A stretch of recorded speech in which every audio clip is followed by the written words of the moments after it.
Russia వద్ద భారత్ చమురు కొంటుందంటే భారత్ ప్రయోజనాల కోసం కొంటుంది కానీ ఉక్రెయిన్ని నాశనం చేయండి అని చెప్పి రష్యాకి ఏ రోజు కూడా హితవు పలకలేదు. మరి ఇదిలా ఉంటే ట్రంప్ ఒకవైపు రష్యా భారత్ను కోల్పోయాము, చైనా చేతిలోకి భారత్ వెళ్ళిపోయింది అంటూ వ్యాఖ్యలు చేయడం మొదలుపెట్టాడు. నిజంగా చెప్పాలంటే భారత్ను కోల్పోయింది అమెరికా. 50% సుంకాలను విధించడం ఏంటి?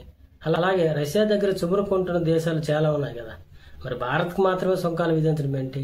ఇది ఎంతవరకు కరెక్ట్? అంటే అమెరికా చెప్పినట్లు భారత్ వినడం లేదు. అమెరికా చేతిలో భారత్ ఉండాలనేది అమెరికా యొక్క వాదన. ఇదిలా ఉంటే ట్రంప్ ఒకవైపు మోడీని పొగడడం మొదలుపెట్టాడు.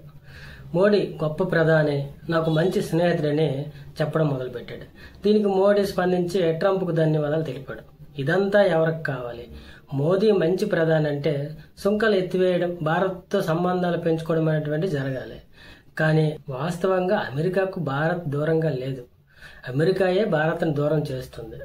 భారత్ని కోల్పోవడం వల్ల నష్టం ఏం జరుగుతుందనేది రోజు రోజుకి ట్రంప్కి అర్థమవుతుంది.